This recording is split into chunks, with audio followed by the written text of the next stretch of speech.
महाराज कृष्ण अचंद्र राय के दरबार में स्थान पाने के बाद गोपाल भांड की प्रसिद्धि कृष्णनगर में फैल गई।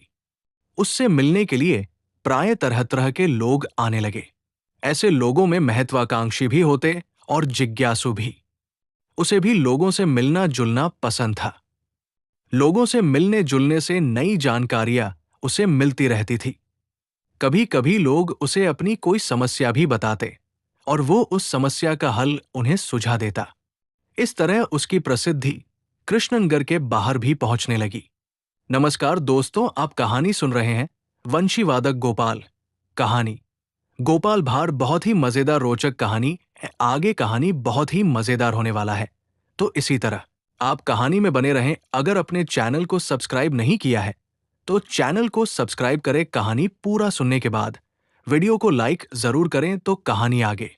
महाराज कृष्ण अचंद्र तक भी उसकी प्रसिद्धि की चर्चा पहुंची। महाराज ये जानकर प्रसन्न हुए कि उनके दरबार का एक आदमी राज्य के बाहर भी अपने बुद्धि कौशल के कारण जाना जाता है। एक दिन दरबार समाप्त होने के बाद महाराज कृष्ण अचंद्र ने उससे अपने साथ भ्रमण के लिए चलने को कहा। इनकार का कोई कारण नहीं था। दोनों ही घोड़े पर बैठकर धीरे धीरे घोड़ा दौड़ाते हुए कृष्णनगर के मुख्य मार्गों से गुजरते रहे। महाराज ने अचानक अपना घोड़ा कृष्णनगर से बाहर जाने की राह की ओर घुमा दिया। ये वही सड़क थी जो कृष्णनगर से मुर्शिदाबाद की ओर जाती थी। मुर्शिदाबाद से जुड़ी कई रोचक स्मृतियां महाराज कृष्ण अचंद्र के मस्तिष्क में थी और कई अविस्मरणीय स्मृतियां गोपाल भांड के मस्तिष्क में। चलते चलते दोनों कृष्णनगर के सीमांत क्षेत्र में प्रवेश कर गए।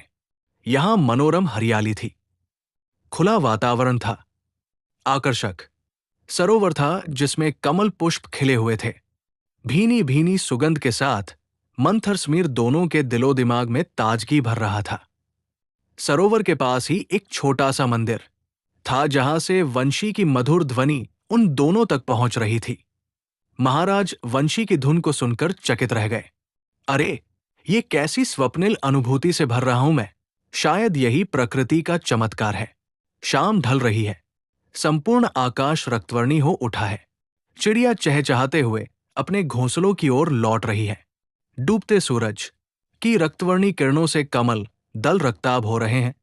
मानो प्रेमी के स्पर्श से किसी गोरी नवयवना के मुखड़े पर शर्म की लाली दौड़ गई हो।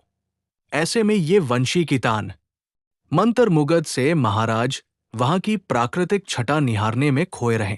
सूर्यास्त के बाद शाम का रंग बदला। चारों ओर सुरमई अंधेरा फैलने लगा। गोपाल भांड ने देखा कि यदि महाराज इसी तरह अपनी तन्मयता में डूबे रहे तो रात गहरा जाएगी। इस सुनसान में देर तक रुके रहना उचित नहीं है। जंगल का सिलसिला एक 1.5 मील की दूरी पर आरंभ हो जाएगा। चोर चचको और जंगली जानवरों को निशाचर कहा गया है। रात गहराने पर उनकी ताकत बढ़ती है। क्या पता उनमें से कोई इधर का ही रुख कर ले।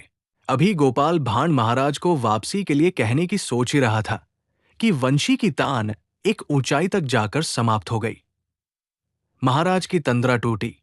बोले, ओह, संगीत में कितना रस है। मन श्रांत और बोझिल था, इसीलिए भ्रमण के लिए निकला था कि मेरी मानसिक श्रांति समाप्त हो जाए।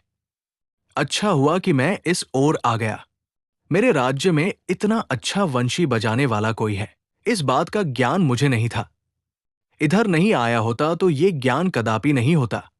महाराज अभी भी संगीत की स्वरलहरियों में खोए हुए थे। उन्हें रात हो जाना भान कराने के उद्देश्य से तत्क्षण ही गोपाल भांड ने कहा, महाराज, सूरज डूब चुका है और रात गहरा रही है। अभी तो हम लोग कृष्णनगर की राह चलें।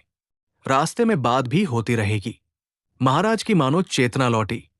समय का भान हुआ। उन्होंने अपना घोड़ा मोड़ लिया और कृष्णनगर की ओर लौट पड़े। महाराज के घोड़े के बगल में गोपाल भांड भी अपना घोड़ा ले आया। महाराज ने उससे कहा, गोपाल, इस सुरम्य वातावरण में मंदमंथर समीर के साथ वंशी की सुरीली तान ने मुझे जैसे सम्मोहित कर लिया था। मैं अभी भी संगीत की उन लहरियों से अपनी शिराएं झंकृत होती अनुभव कर रहा हूं। संगीत का ऐसा प्रभाव मैंने कभी नहीं जाना था। हाँ महाराज, गोपाल ने कहा, मैं तो बचपन से ही संगीत प्रेमी रहा हूं। आप जानते हैं महाराज, उस रमणीय स्थल पर गुरु देवहरि ने वो छोटा सा मंदिर बनवा रखा है। वे वहीं रहते हैं और कुछ शिष्यों को संगीत की शिक्षा देते हैं, परंपरागत संगीत की। वे वंशी बजा सकते हैं, तो वीणा और सितार भी, तबला, ढोल और मृदंग पर भी उनकी उंगलियां जादू का सा प्रभाव पैदा करती हैं। अरे, तुम पहले से इस स्थान के बारे में जानते हो? महाराज ने विस्मय से पूछा और घोड़े की लगाम खींच ली। घोड़ा हठात रुक गया। गोपाल ने कहा, "अ, महाराज, मैं बचपन से इस स्थान को जानता हूं। मगर आपने घोड़ा क्यों रोक लिया? चलते रहिए। रात गहरा चुकी है और महल तक पहुंचने में अभी समय लगेगा।" महाराज ने घोड़े को एड़ लगाई। घोड़ा फिर मंद गति से चलने लगा। तो तुम बचपन से इस स्थान के बारे में जानते हो, मगर तुमने कभी मुझे बताया ही नहीं। कहानी समाप्त हुई। धन्यवाद।